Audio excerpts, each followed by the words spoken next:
नमस्कार, स्वागत है आप सभी का द बिहार टॉप में। इस वीडियो में हम चर्चा करेंगे लोकसभा सीट को लेकर। कौन सा लोकसभा सीट, कौन सा वो प्रत्याशी है जिसे कल रात लालू प्रसाद यादव ने अपना आशीर्वाद दे दिया है।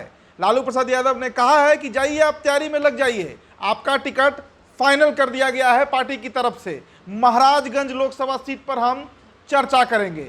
जनार्दन सिंह सिग्रीवाल का सीट, वो लोकसभा सीट जो जब से अस्तित्व में आया तब से वहां पर सिर्फ और सिर्फ राजपूत जाति के ही प्रत्याशी जीतते रहे हैं।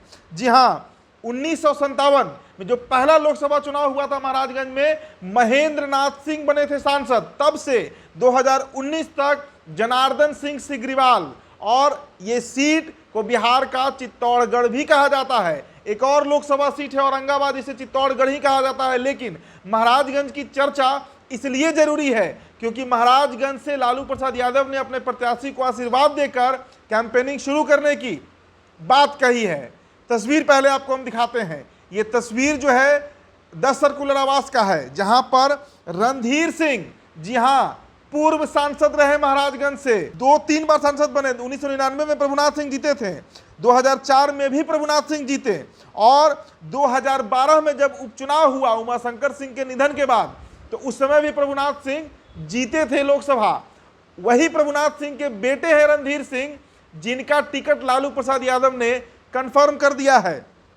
देखिए, आपको बताएं कि आप अगर महाराजगंज के आप डेमोग्राफी को समझिए तो 6 विधानसभा क्षेत्र पड़ते हैं। गोरियाकोठी, महाराजगंज, एकमा, मांझी, बनियापुर, तरैया, जिसमें अगर गोरियाकोठी को छोड़ दिया जाए, गोरियाकोठी चूंकि भूमिहार बाहुल्य है, तो अन्य सभी लोकसभा विधानसभा में आप तरैया की बात कीजिए, आप बनियापुर की बात कीजिए, आप एकमा की बात कीजिए, ये सभी इलाके राजपूत बाहुल्य हैं। इसके अलावा जातीय समीकरण को अगर समझना हो तो महाराजगंज लोकसभा में सबसे अधिक आबादी राजपूत जाति की है, उससे थोड़ी सी कम यादव, और लगभग उतने ही मुसलमान वोटर हैं वहां पर। मतलब एमवाई का कॉम्बिनेशन जो है वो बेहद मजबूत है महाराजगंज लोकसभा में। इसके अलावा मैंने बताया कि गोरियाकोठी विधानसभा में सिर्फ भूमिहार आपको अधिक संख्या में पाए जाते हैं। इसके अलावा सभी विधानसभा में राजपूत, यादव और मुस्लिम का ही कॉम्बिनेशन है। इसके अलावा ब्राह्मण अति पिछड़ा, खासकर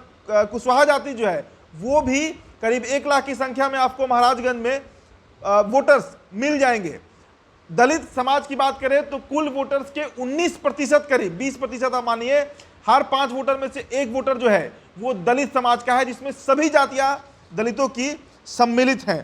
तो तस्वीरें 10 सर्कुलर आवास से निकलकर जो सामने आई है, जो आपको हम दिखा रहे हैं, रणधीर सिंह, प्रभुनाथ सिंह के बेटे, इनके टिकट पर मुहर खुद लालू प्रसाद यादव ने लगाया है। जी हां, और जो खबरें हैं कि अब महाराजगंज बीजेपी के लिए सरदर्द भी बनेगा, क्योंकि इस बार बड़ा एंटी इनकम्बेंसी जो है वो जनार्दन सिंह सिग्रीवाल के खिलाफ देखा जा रहा है। जो खबरें निकल कर आ रही हैं, लगातार 10 सालों से सांसद हैं, और ये भी खबर आया कि नॉन परफॉर्मेंस के आधार पर, मतलब अच्छा काम क्षेत्र में नहीं किया गया है, जनसंपर्क उस तरीके का नहीं है, तो इस कारण ये भी हो सकता है कि जनार्दन सिंह सिग्रीवाल का टिकट बीजेपी काट दे। लेकिन इस बीच एक और खबर आपको बताते हैं, जितने भी सिटिंग एमपी हैं बीजेपी के, ये चांस अब बहुत कम बचा है कि उनमें किसी का, अगर 1-2 को छोड़ दिया जाए जैसे रमा देवी, किसी का टिकट बीजेपी काटने वाली है। क्योंकि एक ये भी खबर है कि विद्रोह कहीं बीजेपी के अंदर ना हो जाए,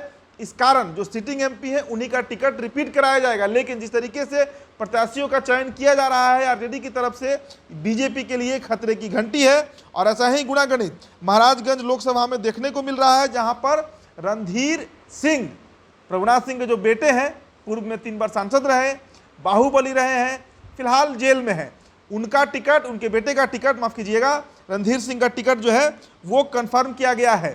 राबड़ी देवी, लालू प्रसाद यादव, दोनों के मौजूदगी में रणधीर सिंह को बुलाया गया और उन्हें आश्वस्त किया गया कि आप तैयारी में लगिए, महाराजगंज आपको लड़ना है। फिलहाल इस खबर में इतना ही। बहुत बहुत शुक्रिया।